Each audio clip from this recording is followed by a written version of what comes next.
So for today's tutorial, I'm going to show you how to take some junk mail, some leaflets. You can see here I have got the wrapper from a bar of chocolate. Here I've got a leaflet advertising like a musical, a local theatre. Just whilst you're out and about, if you happen to see something that catches your eye, you like the colour combination, get hold of it, bring it back, and I'm going to show you today how to turn it into beads. And I know that a lot of people I talk to on my Facebook group and in other groups talk about measuring and how they get a little bit confused about measuring beads. They like to use a template or they like to be able to print it on. Today I'm hopefully going to take out the mystery of cutting up your paper so that you can actually use whatever you want. You know, you don't need to be limited by can it go in a printer or can I use a template on it? Is it the right size? And just to give you some examples of the kind of beads that we can make, this is from an old magazine. I've made these beads from an old magazine, and these beads inspired by a lovely lady on one of the Facebook groups. Makes these out of she uses old lottery tickets, and this was a lottery ticket where I hadn't won, and I cut up strips. It was actually quite a large lottery ticket. I cut up strips. I did 2 strips together, and these are some beads that I've made using lottery tickets. So you really can turn anything into paper beads. You don't need to be limited by having to buy templates or having to buy like fancy paper. You'd be surprised at what these turn out like. So today I'm going to use this one because this one I've had my eye on for a while, and I'm going to turn this into paper beads. So join me on the journey and I will take you through the whole process from start to end where we get to the point where we've glazed the beads. Okay, here we go. Okay, so for this project, in order to turn our piece of paper into beads, you're going to need a ruler, and I'm using one that I can use both centimetres and inches on to help you get the sizes, and it needs to be long enough so that it will go the whole length of your piece of paper. You're going to need something to mark your paper with, and because this is quite dark paper, I'm using a white pen because it's easy to see on the other side. So you're going to need something to mark your page with. You're also going to need some scissors. I personally prefer to cut my paper with scissors rather than a guillotine if I'm doing small little patches, and these long scissors are really good. These were only cheap, so you can pick them up in most places. You're going to need a bead roller. I'm using a 3mm bead roller for these beads. You're going to need some glue.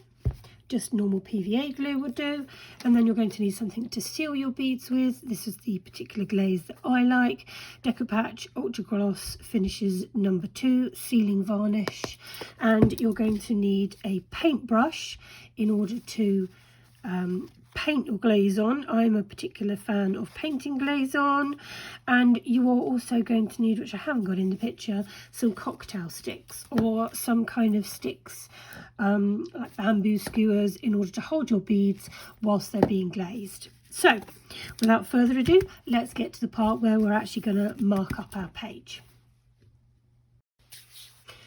Right, so what I have here are 2 leaflets that I have picked up. I picked these up when I went to my local cinema. They are adverts for Peter Pan, and for me, I loved the colours. I love blues, I love purples, I like the pink, I like the splash of gold going through it, and I thought, do you know what, these would make really pretty beads.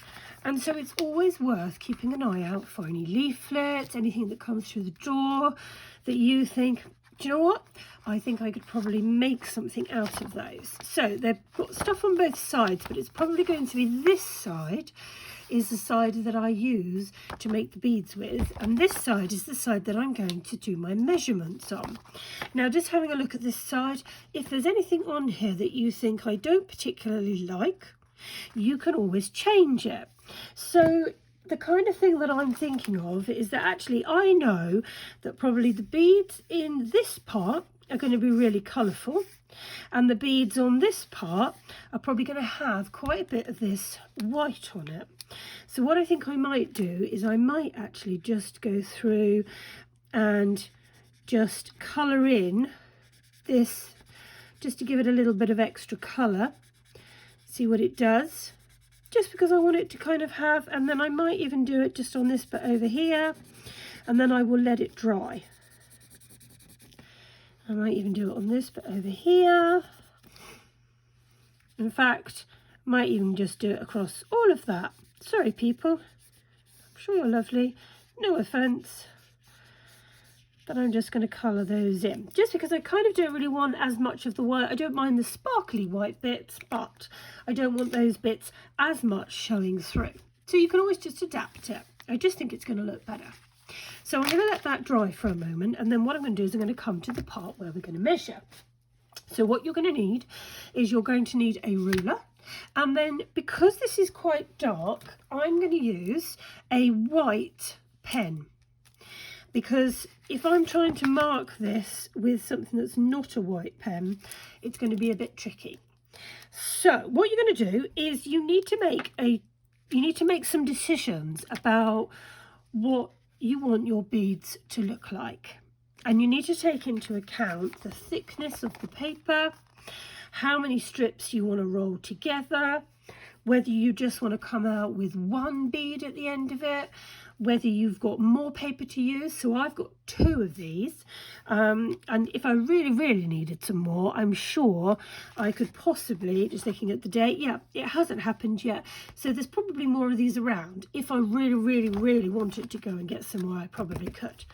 But if you've only picked up one of them, then you need to take that into account. So when you're doing your measuring, you kind of want to go, okay, so I want to achieve lots of these, so therefore you're going to need to cut smaller strips. But if you think actually I kind of would like one focal bead, you might want to cut bigger strips. So what we're going to do is I'm going to measure this, because I always have my long part of my paper as being where the triangle rolls down. I never have my triangles going across. I always want the maximum amount of length. So I'm going to measure this. I'm going to measure this first of all in millimeters, and then I'm going to measure it in inches, and I'll tell you why in a second. So this is, unhelpfully, 14.8 millimeters. So I'm just going to write that down. 14.8, not millimeters, 14.8 centimeters, which is really unhelpful. And I'll tell you why in a minute, because I'm going to then measure this. And this is 5 inches. And you know how rubbish I am at my inches. So I think if these are 16ths, that would be 2, 4, 6, 8, 10, 12, 13. 13 16ths. What a silly size that is. So the reason I have measured in both inches and centimetres is because I wanted to work out whether any of them particularly lend themselves to any particular size. So let's say, for instance, if this had have measured 6 inches, we could have said, okay, we'll have strips that are 1 inch wide, and then we can make the most of our piece of paper. But they're not. So what I'm going to do is I'm going to go back to my millimeters, and I'm really sorry, because I know that in America you love your inches. I'm just not a fan, and I know that a lot of people use millimeters, so I'm going to do this in millimeters, but the same will apply. So what you need to do is you need to make a decision, and I think what I'm actually going to do is I'm basically going to sacrifice kind of the end of the bit of paper. So I'm going to take this to 14 centimeters, and I think I'm going to make my beads 2 centimeters wide. Do I want them 2 centimeters wide? Do I want them? Yeah, I'm going to go for 2 centimeters wide. So I'm going to mark where 2 centimeters is, and remember, I'm doing this on the rough side. So I'm just going to mark where my 2 centimeters is. Now, if I'm doing this in inches, and let's say, for instance, I make a decision and I go, actually, I'm just going to ignore, I'm going to take this to 5.5 inches. And what I'm going to do is I'm going to say that they are all 3/4 of an inch. I would just mark 3/4 of an inch all the way across. Okay. So what you need to do now is, without turning this, we need to look at the top half. So at the bottom, we've marked it as an inch. Let me get my pen and show you what I mean. So at the bottom, we've marked this. So we've got this piece and this piece. And this will be the bottom of our triangle. Now we need to create a triangle on our piece of paper. So we need to mark the other end, and this needs to be halfway through here, which is going to be a distance of 1 centimetre. And this will be a distance of 1 centimetre. Now, if you've chosen to do inches, and let's say you've chosen to do 1 inch as your size for your bead, your middle of your bead would be 1/2 inch. Okay, so I know it sounds a little bit confusing, but it will make sense in a minute. So what we're going to do is, because we know we've got 2 at the bottom, at the top I now need to mark, I need to get my inches around the centimetres back on. At the top, I'm now going to measure, I'm going to come in 1 centimetre, not with that pen, I'm going to measure with this pen, and then I'm going to measure 2 centimetres across. So I need to come in 1 centimetre, but after that, everything can then be 2 centimetres. So keep measuring your 2 centimetres, or if you were doing 1/2 inches, and that's as far as I can get.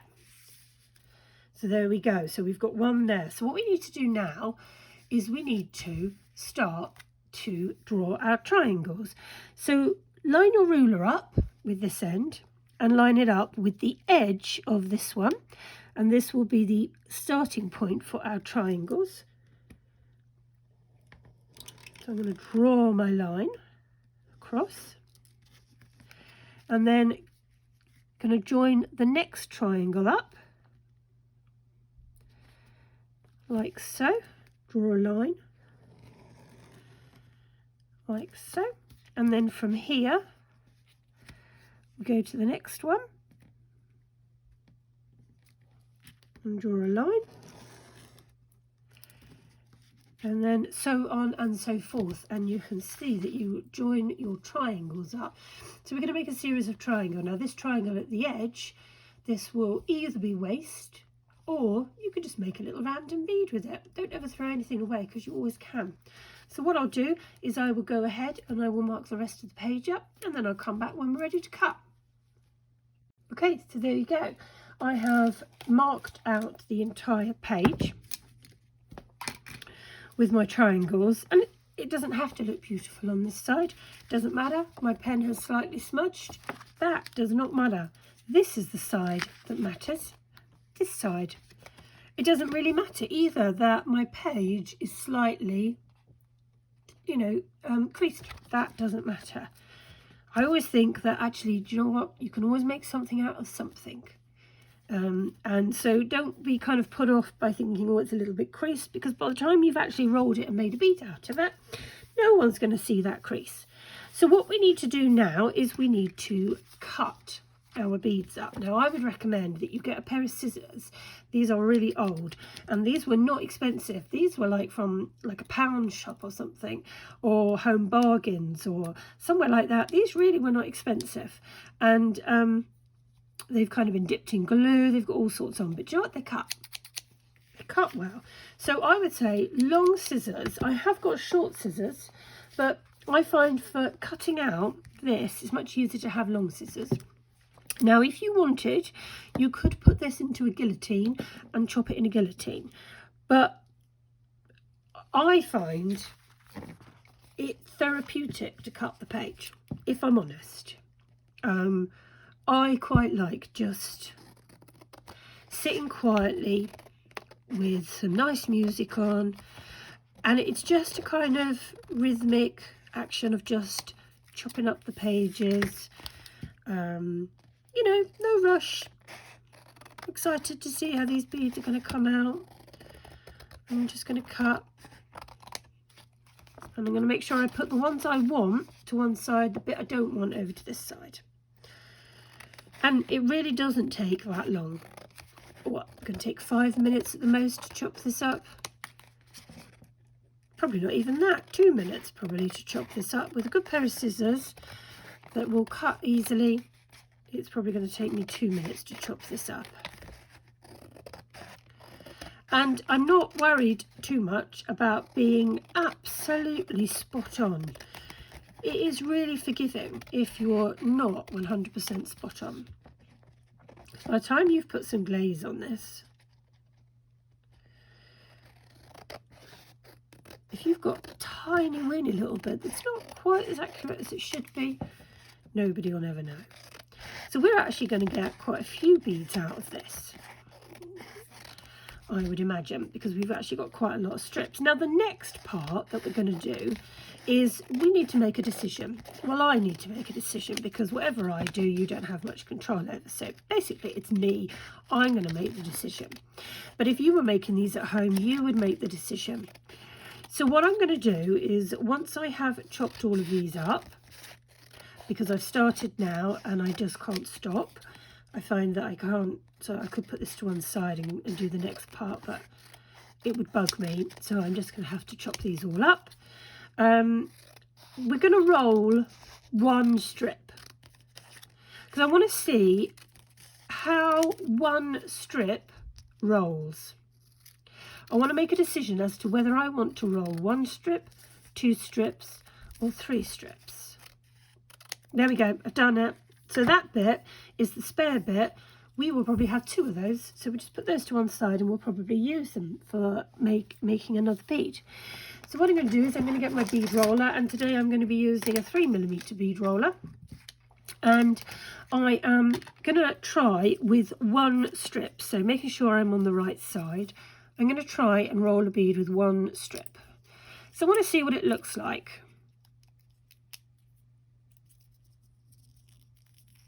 I want to see whether it's wide enough, whether it's robust enough, whether I've got enough colour in there, whether I like it or not. And I know for me, and this is just my personal preference, I actually think I'm going to use 2 strips. So I'm not going to glue that, I'm going to let go of it. I'm going to roll the strip out and I'm going to have 2 strips. So I'm going to pick up another strip, make sure I'm on the right side, and I'm going to put 2 strips together, and I think that is going to give me a nicer bead. So you need to make these decisions. You could even have 3 or 4 strips. So you need to bear that in mind and kind of think about the weight of the paper. Now, realistically, when I started this, I knew from having done this before, not with this particular paper, but I knew from having done this before with this kind of weight of paper that I would probably want to put 2 strips together. And that just comes from experience. That just comes from playing around with paper, playing around with sort of, you know, number of strips, what kind of effect you get if you put 2 together. So I knew all along I would be. And so that is why I made sure that when I was making it, I had enough strips. So just put the light back.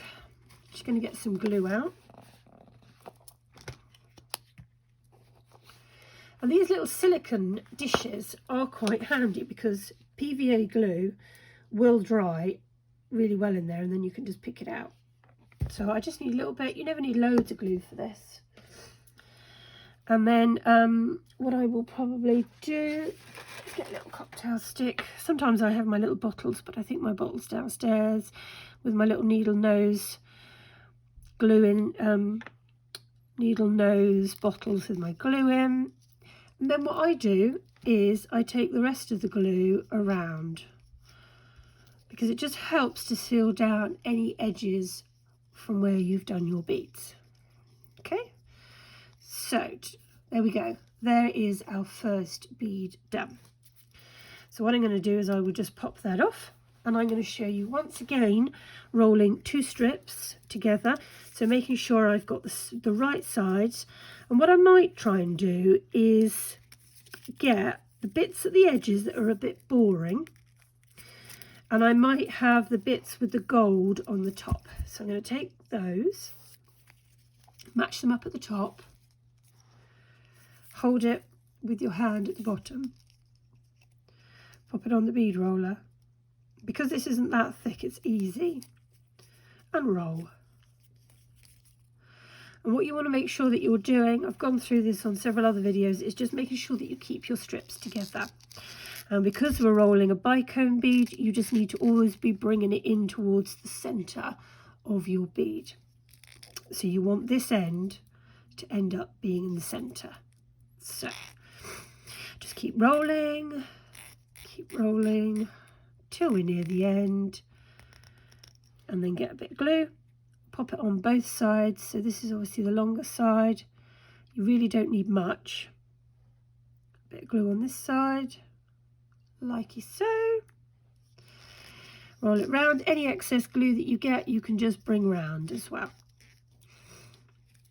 Okay, so what I will do is I will roll the rest of these, and then I'll be back to show you the final stages of turning them into something really beautiful. Hold on.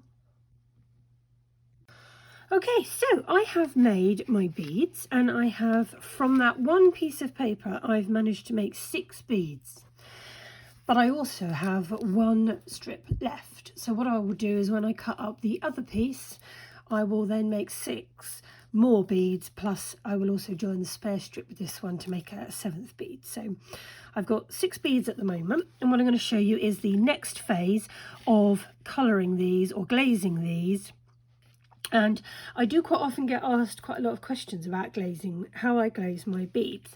Now I use this is my favourite product. It's by Decopatch, and it's an ultra gloss finish number 2 sealing varnish. It's thick.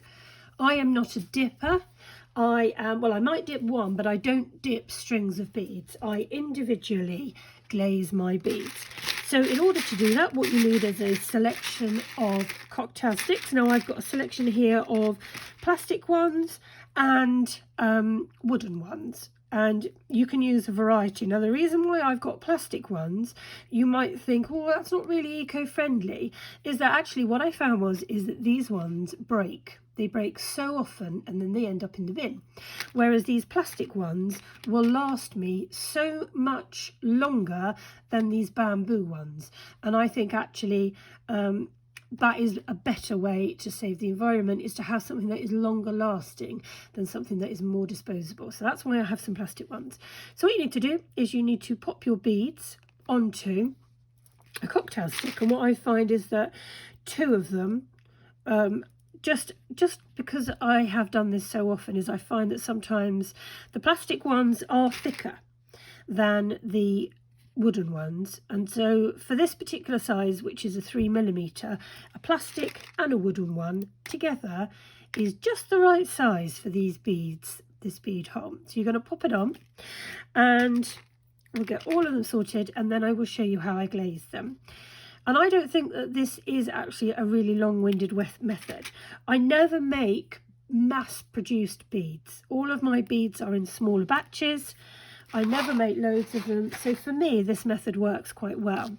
And what I want to do is I want to actually add a little bit of glitter. I don't want loads of glitter, just a little bit of glitter. So what I'm going to do is I'm going to take my Decopatch, and I'm going to take a cocktail stick, and again using my little silicone dish, which I can easily clean out because this won't stick to this, or I can wash it out. I'm just going to get a little bit of glaze out, and that might be enough. It's always better to go err on the side of caution and go for less rather than more. Now I have had this for, I'd say, a good year, and I'm nearing the bottom. I'd say I've probably only got about 1/6 left of it, and you get 180 mils. This has lasted me a long time.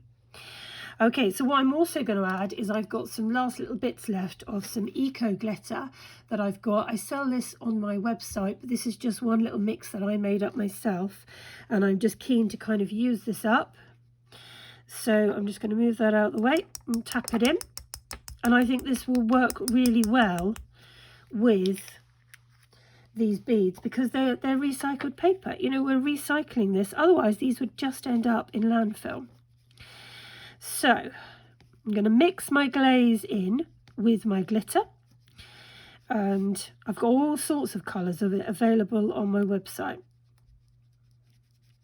and I will leave the link to it below, because it's one of those things that we really don't want to be, you know, we're making paper beads.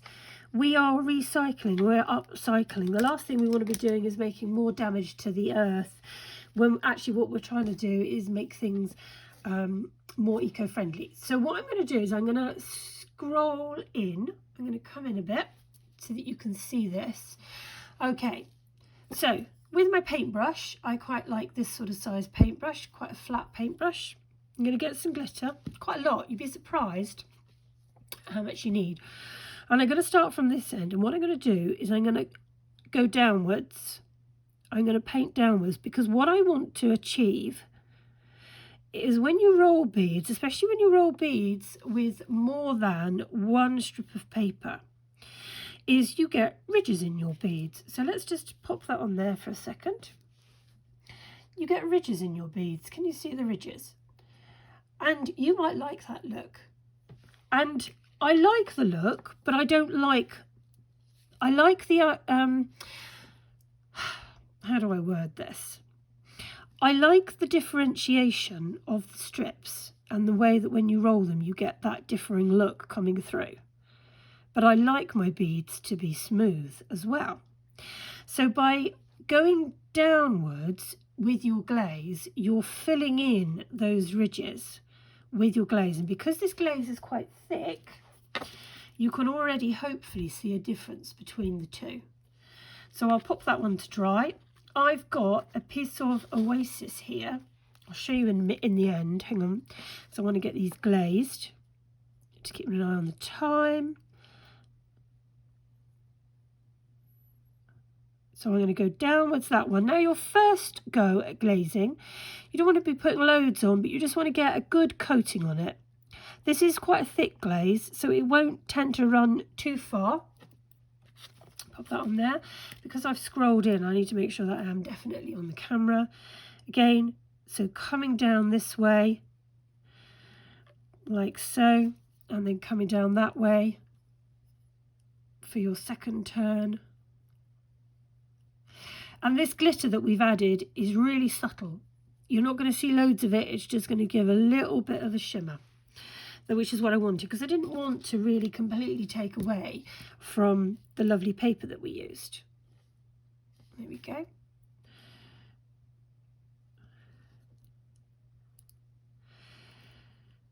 So just do your bead, and then we'll just swap ends, and we'll just come around this side. And what we will do is when we do our second glaze, we will swap our beads over. So we will take these off, put them back on, so that we can pay attention to the ends. Okay, so 2 more to do, and then we will leave those to dry. And I will cover this glaze up with something so that it doesn't dry in between goes. Like so. And we might need to add a bit more to it, which is fine. I've got plenty. There we go. But I personally find that, again, I just like the hand process. You know, I like hand crafting things. I like hand glazing my beads and hand cutting my beads. You know, equally I will use the guillotine to cut lots of strips of paper at once. I've got an enormous guillotine that will cut like an entire catalogue in half. But for something like this, where I'm only doing small amounts of them, I like to do it by hand. So there we go. So let me just move that out the way. I will bring this in. Let me scroll out so that you can see what I've got. I've got There we go. I've got, this is a block of Oasis, and this is what they use in flower arranging. You can just see it here. But I've covered it in my eco tape that I use for all my packaging, just so that it doesn't crumble and it lasts longer. And this is what I use because I've got old ones, and where you constantly stick holes in there from where I'm glazing my beads, it can start to fall apart. So this time I've coated it in some what's it called, brown tape, that's the word. And yeah, and I will leave my beads to dry. Now what I do is, just another little tip, is, can you see I've still got some on here? Now I will just empty the rest of it on here, but you're always going to leave a little bit of a residue on your paintbrushes. And what I've got is, I've got a bead here that I just keep adding a bit of glaze to.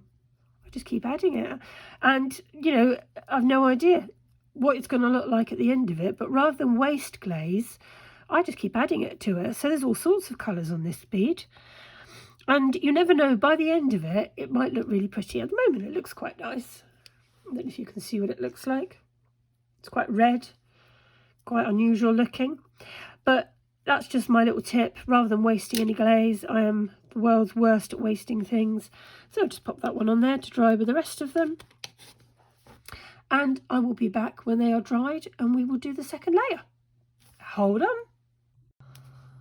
Okay, so the first layer of glaze is dry, and I'm now going to apply the second layer. And again, I'm going to go in exactly the same direction, but this time I'm going to use more glaze because I want it to be a thicker coat. And what I've done is I have turned the beads around. So I turned this one round. So what we're going to do is just turn them round, which will just mean that this one, when you come to glaze, it will get glazed on the end.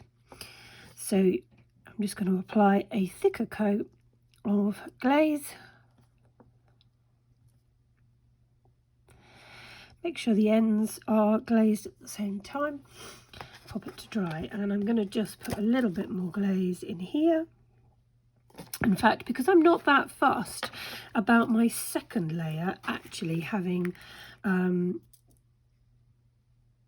glitter in, because I applied glitter to my first layer, I'm actually going to just use it straight from the bottle. I'm just going to make sure that all my beads have been turned around. You want to make sure that you get glaze on the end of all of them.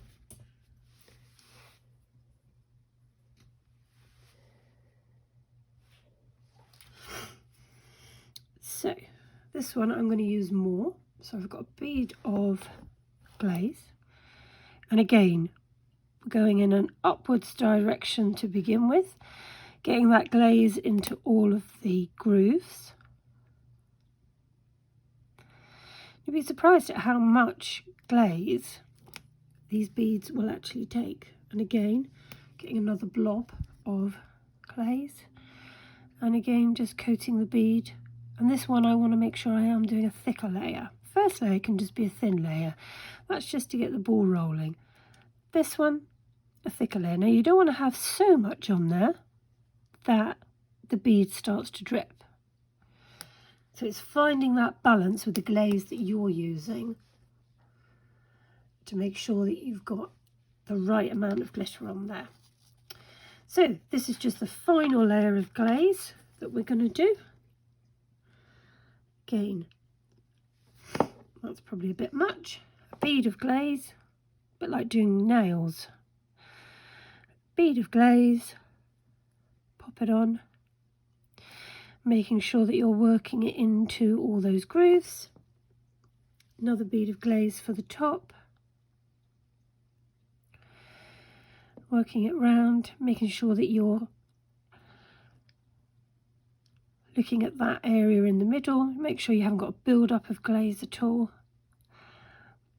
And then just tap a little bit on the top. Now what you don't want to do is to completely seal that top, but you do want to create a nice layer to the top, a nice edge to the top.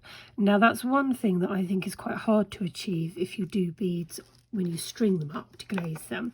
It is quite difficult to get a neat top to your beads, and that's one of the reasons why I particularly like doing hand glazing of the beads, because it's easier to control the quality of the finish of the ends of your beads. So we'll get all of these glazed, and then I will be back to show you the final end. Okay, so we've reached the end of this tutorial and our beads are finished, and I hope you think that they look nice and glossy and shiny. And if you've enjoyed this tutorial, please remember to hit the subscribe button, hit the like button, leave comments below, we always read them, and don't forget to hit the bell icon, because then you'll get notified as soon as we upload any new tutorials. I hope you've enjoyed this one, and I will see you soon.